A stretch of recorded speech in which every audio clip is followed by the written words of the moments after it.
Hello friends, ഇന്നത്തെ എപ്പിസോഡിൽ സരളയും സുസ്മിതയും ചേർന്ന് ജഗദീപിനെ രാമചന്ദ്രന്റെ വീടിന്റെ ഗേറ്റിന് മുന്നിൽ വിട്ടതിന് ശേഷം അവർ അല്പം മാറി വണ്ടി പാർക്ക് ചെയ്യുന്നു. ഈ സമയത്ത് ജഗദീപ് ഗൂർഖയുടെ കണ്ണു വെട്ടിച്ച് അകത്ത് കയറാനായി സാധിക്കുമോ എന്നുള്ള വിശ്വാസത്തിൽ വേഗം ഗേറ്റിനരികിലേക്ക് ചെല്ലുന്നു. അപ്പോഴേക്കും ഗൂർഖ ജഗദീപിനെ പിടിച്ചു നിർത്തുന്നു.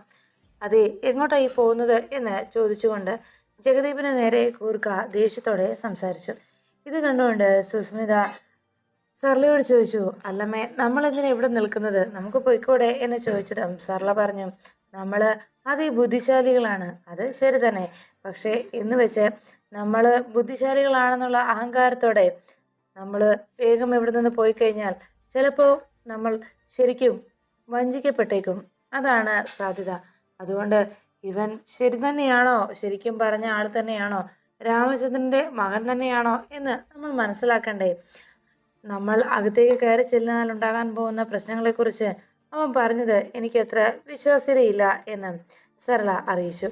അതെല്ലാം കേട്ടതോടെ സുസ്മിത പറഞ്ഞു, ശരിയാണമ്മേ, നമുക്ക് നോക്കാം, നമ്മളെ കബളിപ്പിക്കുകയാണോ ഇല്ലേ എന്ന് നമുക്ക് നോക്കാം എന്ന് പറഞ്ഞത് ഉടനെ സുസ്മിത അത് ശരിവെച്ചുകൊണ്ട് സരളയോടൊപ്പം അവിടെ നിൽക്കുമ്പോഴാണ് ജഗദീപ് ഗൂർഖയോട് സംസാരിക്കുന്നതിനിടയിൽ ഗൂർഖ ജഗദീപിനോട് ജി സാബ് എന്ന് പറഞ്ഞ് സല്യൂട്ട് ചെയ്യുന്നു.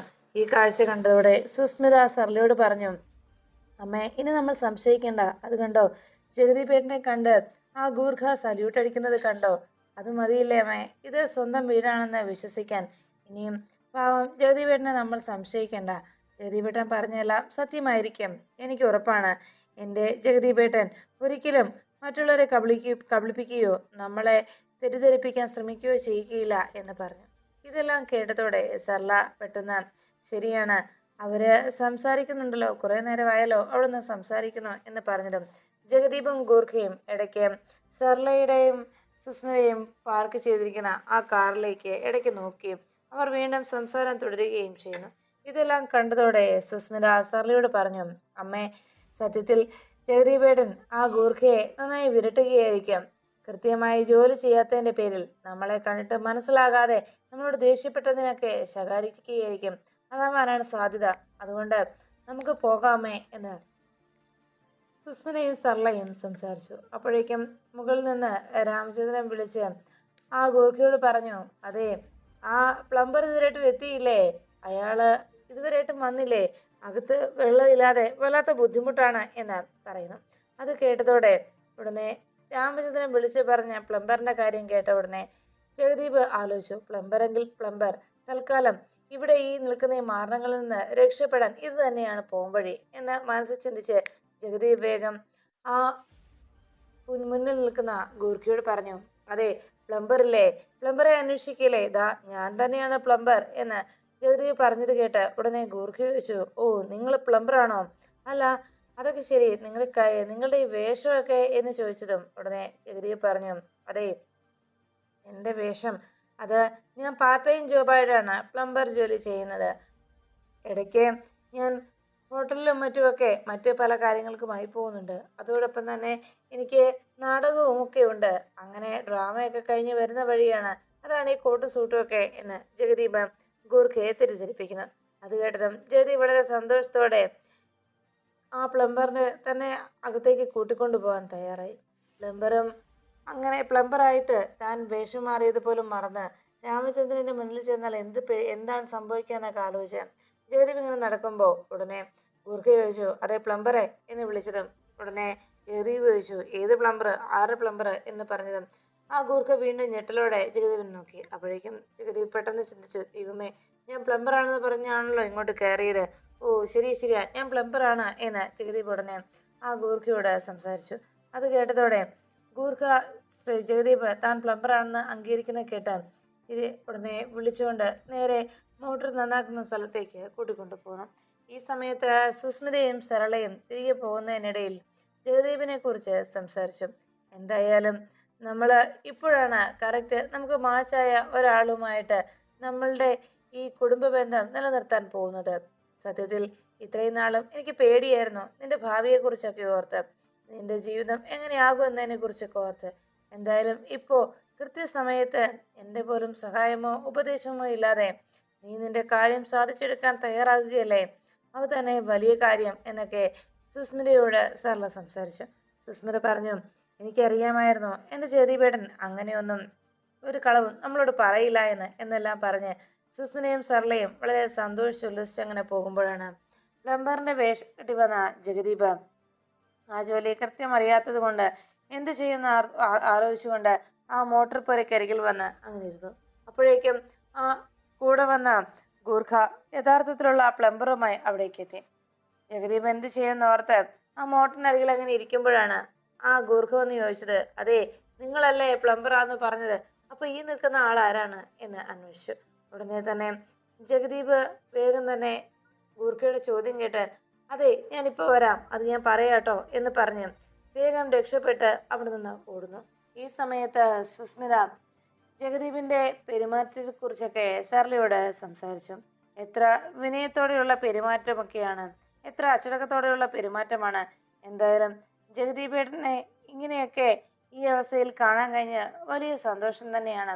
ഒരിക്കലും ജഗദീപേട്ടൻ നമ്മളെ ചതിക്കില്ലമ്മേ, എനിക്ക് തീർച്ചയാണ് എന്നെല്ലാം സുസ്മിത അങ്ങനെ സംസാരിച്ചുകൊണ്ടിരിക്കുമ്പോൾ ജഗദീപ് ആ ഗൂർഖയുടെ കയ്യിൽ നിന്ന് രക്ഷപ്പെട്ട് ആ വീടിന്റെ ഗേറ്റിനരികിലേക്ക് എത്തി. അപ്പോഴാണ് അതിലേക്ക് കുറച്ച് നാട്ടുകാർ നടന്നു വന്നത്. ജഗദീപ് ഓടി വരുന്നത് കണ്ട് അവർ ചോദിച്ചു, എന്ത് പറ്റി? അപ്പോഴേക്കും ജഗദീപ് പറഞ്ഞു, അതെ ഇവിടെയുള്ള അവനുണ്ടല്ലോ, അവൻ എന്തോ ചോറ് വേണമെന്നോ പക്കാവട വേണമെന്നോ ഒക്കെ പറയുന്നുണ്ട്, ഓടിക്കോ നിങ്ങൾ, ഇല്ലെങ്കിൽ നിങ്ങളെ പിടിച്ച് വിഴുങ്ങും എന്ന് പറഞ്ഞ് അവിടുന്ന് ഓടിക്കൊള്ളാനായി ജഗദീപ് കൂടെ വന്ന ആ നാട്ടുകാരോട് പറഞ്ഞു. അവരത് കേട്ടതും ജഗദീപിന്റെ പിന്നാലെ ചോറെന്ന് പറഞ്ഞ് ഗൂർഖ ഓടി വരുന്നത് കണ്ട് കൂടെ വന്ന ആളുകളും ഭയന്ന് ജഗദീപിന്റെ പിന്നാലെ ഓടിപ്പോയി. ഈ കാഴ്ച കണ്ട ഉടനെ ഗൂർഖ ചോദിച്ചു, ആഹാ അത് ശരി, കള്ളൻ കുടുംബസമേത അല്ലേ ഇവിടെ കക്കാൻ ഇറങ്ങിയിരിക്കുന്നത്, പെരുങ്കള്ള, നിന്നെ എൻ്റെ കയ്യിൽ കിട്ടും, ഞാൻ എടുത്തോളാം എന്ന് പറഞ്ഞുകൊണ്ട് ഗൂർഖ അകത്തേക്ക് കയറിപ്പോയി. അപ്പോഴാണ് സത്യഭാമ കിടക്കുന്ന സമയത്ത് അവിടെ റൂമിലേക്ക് രാഘവൻ നായർ എത്തി. പത്രവും ബുക്സും ഒക്കെ നോക്കിക്കൊണ്ടിരിക്കുമ്പോൾ സത്യഭാമ കിടക്കുന്നത് കണ്ട് രാഘവൻ നായർ ചോദിച്ചു, ഭാമേ എന്താടോ, എന്ത് പറ്റി, തനിക്ക് എന്താ പറ്റിയത് എന്ന് ചോദിച്ചതും ഭാമ പറഞ്ഞു, അത് പിന്നെ രാഘവേട്ട, കാലിനൊക്കെ വല്ലാത്തൊരു വേദന എന്നറിയിച്ചു. ഉടനെ രാഘവൻ നായർ പറഞ്ഞു, അത് ശരി അങ്ങനെയാണല്ലേ എന്ന് ചോദിച്ച് രാഘവൻ നായർ ചിരിക്കുന്നത് കണ്ട് ഭാമ ചോദിച്ചു, എന്താ രാഘവേട്ട, എന്താ ഇത്ര വലിയ തമാശ? അപ്പോഴേക്കും സത്യഭാമയോട് രാഘവൻ നായർ പറഞ്ഞു, അതെ വേറൊന്നുമല്ല, എൻ്റെ ഭാര്യയ്ക്ക് അവളുടെ കാലിന് ഇതുപോലൊരു തളർച്ചയും വേദനയൊക്കെ ഉണ്ടാകുമ്പോൾ ഒന്ന് തിരുമിത്തരാൻ പോലും കഴിയാത്ത ഒരു ഹതഭാഗ്യനായ ഭർത്താവായി പോയില്ലേ ഞാൻ എന്ന് രാഘവൻ നായർ വിഷമിക്കുമ്പോഴാണ് അതുവഴി ശാലിനി എത്തുന്നത്. ശാലിനി സത്യഭാമയുടെയും രാഘവൻ നായരുടെയും സംസാരം കേൾക്കാനിടയാവുന്നു. സത്യഭാമ രാഘവൻ നായരോട് പറഞ്ഞു, രാഘവേട്ടൻ അതൊന്നും ഓർത്ത് വിഷമിക്കേണ്ട, രാഘവേട്ടന് ഉള്ളിൻ്റെ ഉള്ളിൽ എന്നോടുള്ള സ്നേഹം എന്താണെന്നും എന്നോടുള്ള ആത്മാർത്ഥത എത്രത്തോളമാണ് എന്ന് എനിക്കറിയാം. അതോർത്ത് രാഘവേട്ടൻ വിഷമിക്കേണ്ടതില്ല. പക്ഷേ നമ്മളെ നോക്കേണ്ടവരും നമ്മളുടെ വേദനകൾ തിരിച്ചറിയേണ്ടവരും പലരും ഇവിടെ ഉണ്ടല്ലോ. അവർക്കാർക്കും എൻ്റെ ഈ മാനസികാവസ്ഥ മനസ്സിലാക്കാൻ കഴിയുന്നില്ല എന്നതാണ് രാഘവേട്ട എൻ്റെ വിഷമം എന്ന് സത്യഭാമ പറഞ്ഞുകൊണ്ട് അവിടെ കിടന്നു.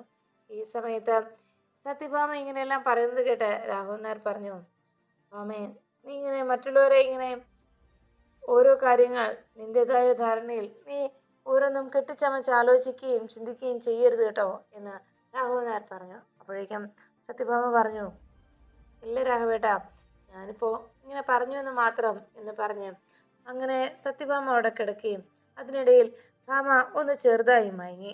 അപ്പോഴേക്കും രാഘവൻ നായർ ആകെ വേദനയോടെ തൻ്റെ ഭാര്യയുടെ അവസ്ഥ കണ്ട് സങ്കടപ്പെട്ടുകൊണ്ട് അങ്ങനെ സത്യഭാമയെ തന്നെ നോക്കിയിരുന്നു. അപ്പോഴാണ് ശാലിനി റൂമിലേക്ക് കയറി വന്നത്. ശാലിനി കയറി വന്നത് രാഘവൻ നായർ ശ്രദ്ധിച്ചു. ആ മോളെ എന്ന് വിളിച്ച് ശാലിനിയോട് രാഘവൻ നായർ സംസാരിക്കാൻ ഒരുങ്ങുമ്പോൾ ശാലിനി ശബ്ദമുണ്ടാക്കരുത് എന്ന് കാണിച്ച് രാഘവൻ നായരോട് സംസാരിക്കാൻ പോലും കൂട്ടാക്കാതെ ശാലിനി വേഗം അകത്തേക്ക് കയറി വന്നു. എന്നിട്ട് സത്യഭാമയ്ക്കും രാഘവൻ നായർക്കും കുടിക്കാനായി ജഗ്ഗിൽ വെള്ളവുമായി വന്ന ശാലിനി അത് ആ ടേബിളിലേക്ക് വെച്ചു. രാഘവൻ നായർ മോളെ ശാലിനി എന്ന് വിളിച്ചതും ശാലിനി തൽക്കാലം മിണ്ടണ്ട എന്ന് രാഘവൻ നായരോട് പറയുന്നു. അതിനുശേഷം ശാലിനി വേഗം സത്യഭാമയുടെ കാൽച്ചൂട്ടിനരികിലേക്ക് വന്നിരുന്നു. സത്യഭാമയുടെ കാല് പതുക്കെ പതുക്കെ തൻ്റെ കൈകൊണ്ട് മസാജ് ചെയ്ത് കൊടുത്തുകൊണ്ടിരുന്നു. ഈ സമയത്ത് രാഘവൻ നായർ അതെല്ലാം കണ്ട് ആസ്വദിച്ചങ്ങനെ ഇരിക്കുമ്പോൾ പെട്ടെന്ന് തൻ്റെ കാൽ ആരോ മസാജ് ചെയ്യുന്നത് മനസ്സിലാക്കി സത്യഭാമ ആ മയക്കത്തിൽ നിന്ന് ഉണർന്നു. സത്യഭാമ വിളിച്ചു, പങ്കജം, സത്യത്തിൽ നിനക്ക് മാത്രമേ ഉള്ളൂ എന്നോട് അല്പമെങ്കിലും ആത്മാർത്ഥത ഉള്ളത്. ഈ വീട്ടിലുള്ള മറ്റെല്ലാവരും എന്തെങ്കിലും കാര്യസാലാഭത്തിന് വേണ്ടിയാണ് എന്നോട് സ്നേഹം കാട്ടുന്നത്. അതുകൊണ്ട് പങ്കജം, നീ മാത്രമാണല്ലോ എൻ്റെ വേദന മനസ്സിലാക്കിയത്. സത്യത്തിൽ നിനക്ക് മാത്രമേ എന്നെ മനസ്സ് തിരിച്ചറിയാൻ കഴിയുകയുള്ളൂ. അതാണ് സത്യം എന്ന് സത്യഭാമ രാഘവൻ നായരോട് പറഞ്ഞു. ഇതെല്ലാം കേട്ടുകൊണ്ട് വിഷമത്തോടെ ശാലിനി സത്യഭാമയുടെ കാല് അങ്ങനെ മസാജ് ചെയ്ത് കൊടുത്തുകൊണ്ടിരിക്കുമ്പോൾ രാഘവൻ നായർ സത്യഭാമ മക്കളെക്കുറിച്ചും മരുമക്കളെക്കുറിച്ചും പറഞ്ഞതെല്ലാം സത്യഭാമയുടെ മനസ്സിലുള്ളതൊക്കെ എന്താണെന്ന് രാഘവൻ നായരും തിരിച്ചറിയുന്നു. അങ്ങനെ രാഘവൻ നായർ ശാലിനിയെക്കുറിച്ചൊക്കെ സത്യഭാമ പറഞ്ഞതെല്ലാം കേട്ടങ്ങനെ രാഘവൻ നായർ പുഞ്ചിരിയോടെ ശാലിനിയെ നോക്കി.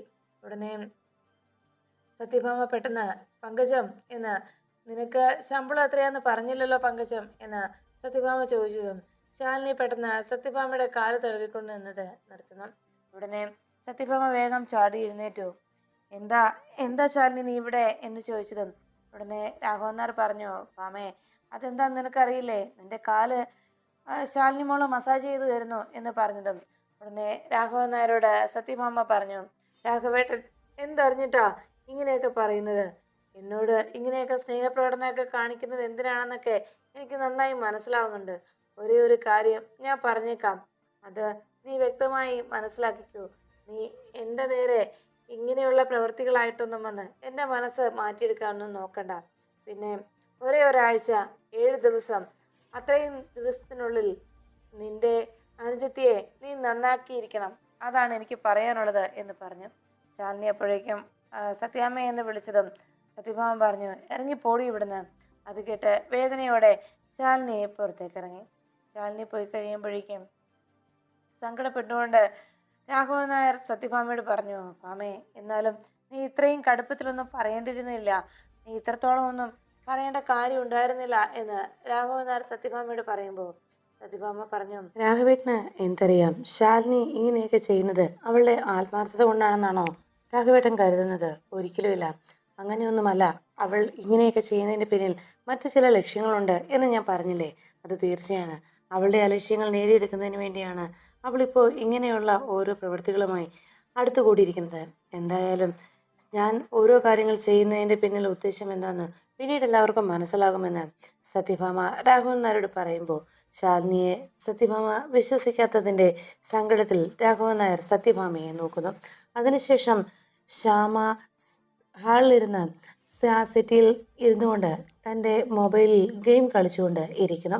ശ്യാമ മൊബൈലിൽ അങ്ങനെ ഗെയിം കളിച്ചുകൊണ്ട് അത് ആസ്വദിച്ചങ്ങനെ ഇരിക്കുമ്പോഴാണ് സത്യഭാമയുടെ സുഹൃത്തുക്കായ മാലതിയും മറ്റു 2 സ്ത്രീകളും കൂടി സത്യഭാമയുടെ വീട്ടിലേക്ക് എത്തുന്നത്. അവർ വളരെ സന്തോഷത്തോടെ അകത്തേക്ക് കയറി വന്ന് ആ സിറ്റൗട്ടിൽ വന്നങ്ങനെ നിൽക്കുമ്പോൾ അകത്തേക്ക് കയറി വരാൻ പോലും പറയാതെ ശ്യാമ സത്യഭാമയുടെ സുഹൃത്തുക്കൾ വന്നത് കണ്ട് ഒന്നും മൈൻഡ് ചെയ്യാതെ വീണ്ടും തൻ്റെ മൊബൈലിൽ ഗെയിം കളിച്ചുകൊണ്ട് അങ്ങനെ ഇരുന്നു. അവിടെ നിന്ന് മാലതി ഭാമേ ഭാമേ എന്ന് അകത്തേക്ക് നോക്കി വിളിച്ചു. എന്നാൽ അവർ വന്നത് കണ്ട് ഒന്ന് എഴുന്നേൽക്കുകയോ അവരെ അകത്തേക്ക് ക്ഷണിക്കുകയോ പോലും ചെയ്യാതെ വളരെ ധിക്കാരത്തോടെ അവിടെ ശ്യാമ ഇരിക്കുന്നു. അപ്പോഴേക്കും അവരകത്തേക്ക് കയറി വന്ന് ചോദിച്ചു, മോളെ, സത്യഭാമ ഇവിടെ ഇല്ലേ എന്ന് ചോദിച്ചതും ശ്യാമ അറിയില്ല എന്നുള്ള ഭാവത്തിൽ ശ്യാമ അങ്ങനെ ഇരിക്കുന്നു. അപ്പോഴേക്കും മാലതിയുടെ കൂടെ വന്ന മറ്റു 2 സ്ത്രീകൾ ചോദിച്ചു, ഇതാ പുതുപ്പെണ്ണല്ലേ, അവൾക്ക് ഭയങ്കര ധിക്കാരമാണല്ലോ എന്ന് പറഞ്ഞുകൊണ്ട് അവർ പരസ്പരം സംസാരിച്ചു നിൽക്കുമ്പോൾ മാലതി വേഗം അകത്തേക്ക് നോക്കി ഭാമേ എന്ന് വിളിച്ചു. സത്യഭാമ പേരൊക്കെ വിളി കേട്ടുകൊണ്ട് അവിടേക്ക് ഇറങ്ങി വന്നു. എന്താ മാലതിയോ, എന്താ ഇവിടെ തന്നെ നിന്നത് എന്നിങ്ങനെ ചോദിച്ചതും മാലതി വേഗം ശ്യാമയെ നോക്കുന്നു. ശ്യാമയുടെ നേരെയുള്ള മാലതിയുടെ നോട്ടം കണ്ടതും സത്യഭാമയ്ക്ക് കാര്യം മനസ്സിലായി. സത്യഭാമ ഉടനെ ശ്യാമയോട് പറഞ്ഞു, ശ്യാമേ, ഇവര് ഗസ്റ്റുകൾ ഇവിടെ വന്നിരിക്കുന്നത് കണ്ടില്ലേ എന്ന് ചോദിച്ചതും ശ്യാമ ഒട്ടും താല്പര്യമില്ലാതെ എഴുന്നേറ്റു. ഉടനെ സത്യഭാമ പറഞ്ഞു, പോയി ചായ എടുത്തുകൊണ്ട് വാ എന്ന് ശ്യാമയോട് പറഞ്ഞതും ഉടനെ ശ്യാമ പറഞ്ഞു, എൻ്റെ ഈ ഗെയിം പോയല്ലോ എന്നിങ്ങനെ വിഷമത്തോടെ ശ്യാമ നിൽക്കുന്നത് കണ്ട് സത്യഭാമ പറഞ്ഞു, ശ്യാമേ, ഞാൻ പറഞ്ഞത് കേട്ടില്ലേ എന്ന് ചോദിച്ചു. ഉടനെ തന്നെ ശ്യാമ വേഗം കിച്ചണിലേക്ക് പോകുന്നു. ശ്യാമ കിച്ചണിലേക്ക് പോയത് കണ്ട് സത്യഭാമ മാലതിയോട് അവിടെ ഇരിക്കുവാനായി പറഞ്ഞു. ശ്യാമ പോയ ഉടനെ തന്നെ മാലതി സത്യഭാമയോട് ചോദിച്ചു, ആ പെണ്ണ് ഇച്ചിരി അഹങ്കാരിയാണല്ലേ എന്ന് ചോദിച്ചതും സത്യഭാമ പറഞ്ഞു, അവള് കൊച്ചല്ലേ. അപ്പോഴേക്കും സത്യഭാമ പറഞ്ഞു, ആ ഒരു കൊച്ചിനെ ലാളിക്കാനുള്ള പ്രായമായി എന്ന് പറഞ്ഞതും സത്യഭാമ പറഞ്ഞു, നീ ഇങ്ങോട്ട് ഇരിക്കേ. അങ്ങനെ സത്യഭാമ മാലതിയെയും സുഹൃത്തുക്കളെയും സന്തോഷപൂർവ്വം അവിടേക്ക് വിളിച്ചിരുത്തുന്നു.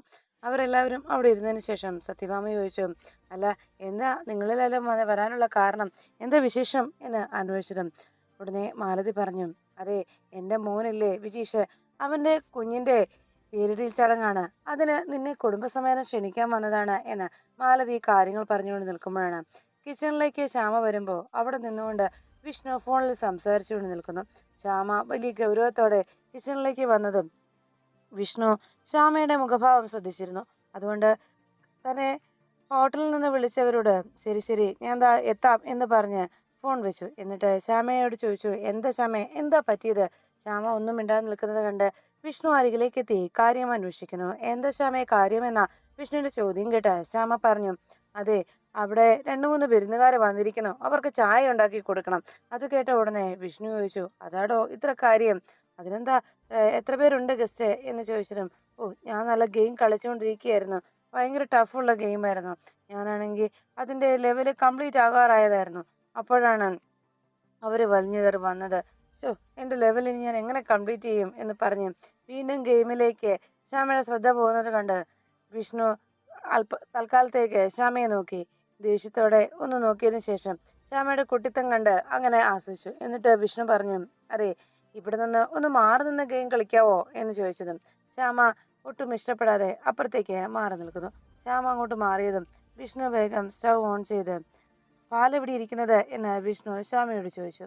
ശ്യാമ വിഷ്ണു ചോദിച്ചത് ശ്രദ്ധിക്കുക പോലും ചെയ്യാതെ അങ്ങ് നിൽക്കുമ്പോൾ വേഗം വിഷ്ണു ആ സോസ്പാൻ എടുത്തുകൊണ്ട് വന്ന് ഗ്യാസിന് മുകളിലേക്ക് വെക്കുന്നു.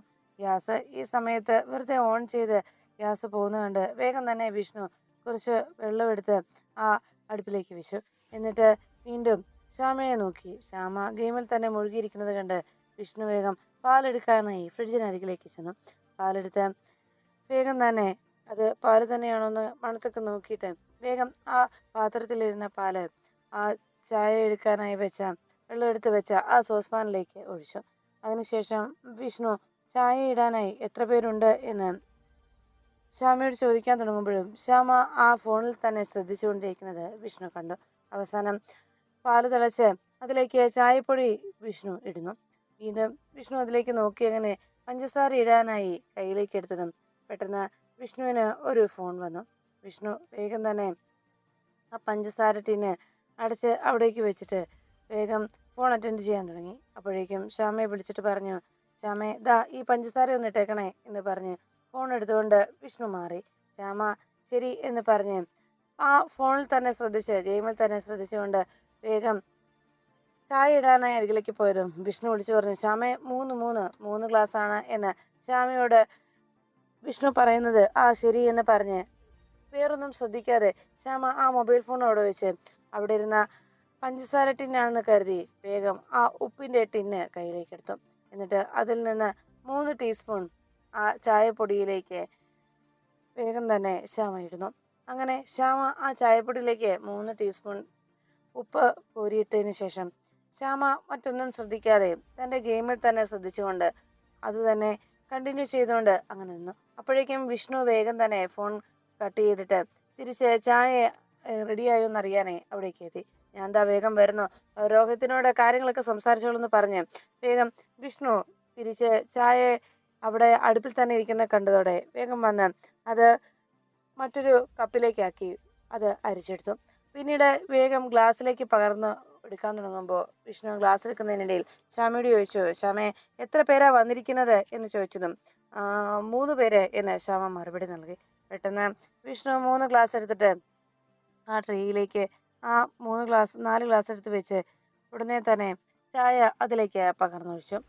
ഉടനെ ശ്യാമ ഇതൊന്നും ശ്രദ്ധിക്കാതെ അങ്ങനെ നിൽക്കുമ്പോൾ വിഷ്ണു പറഞ്ഞു, ശ്യാമേ, ദാ ചായ ഇവിടെ റെഡി ആയിട്ടുണ്ട് കേട്ടോ, ഇതെടുത്ത് കൊടുത്തേക്കെ എന്ന് പറഞ്ഞ് വിഷ്ണു വേഗം ഫോണും എടുത്തുകൊണ്ട് പോകുന്നു. വിഷ്ണു പോയി കഴിയുമ്പോഴേക്കും ശ്യാമ ചായയുമായിട്ട് സത്യഭാമയുടെ അരികിലേക്ക് പോകാൻ തുടങ്ങുന്നു. ശ്യാമ ശ്രദ്ധയില്ലാതെ ആ ഗ്ലാസ്സിലേക്ക് പഞ്ചസാരയ്ക്ക് പകരം ഉപ്പ് എടുത്തിട്ടത് കൊണ്ടും ശ്യാമ അതൊന്നും ശ്രദ്ധിക്കാതെ, ഒന്ന് ടേസ്റ്റ് പോലും ചെയ്ത് നോക്കാതെ ശ്യാമ ആ ചായയും എടുത്ത് സത്യഭാമയുടെ അരികിലേക്ക് പോകാനായി ഒരുങ്ങുന്നു.